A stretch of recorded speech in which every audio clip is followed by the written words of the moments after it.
เป็นยังไงบ้างคะอร่อยทุกอย่างเลยค่ะขออนุญาตปิดจานนะคะค่ะเชิญค่ะวันนี้สนใจรับเป็นขนมหวานชากาแฟด้วยไหมคะขอดูเมนูนะคะเดี๋ยวเราสักครู่นะคะเอาเลยนะขออนุญาตค่ะ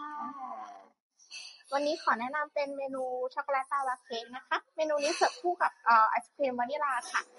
ช็อกโกแลตตัวนี้ทำมาจากช็อกโกแลตเบลเยียม 70% เลยนะคะแนะนำให้ทานคู่กับชาร้อนหรือว่ากาแฟร้อนค่ะทั้งนั้นขอรัดคู่กับลาเต้ร้อนแล้วก็ช็อกโกแลตลาวานะคะได้ค่ะเดี๋ยวเราสักครู่นะคะขออนุญาตเสิร์ฟนะคะช็อกโกแลตลาวาเค้กกับไอศครีมวานิลาค่ะขอบคุณค่ะ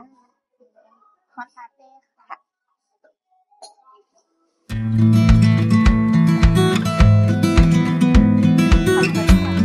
ขอบคุณ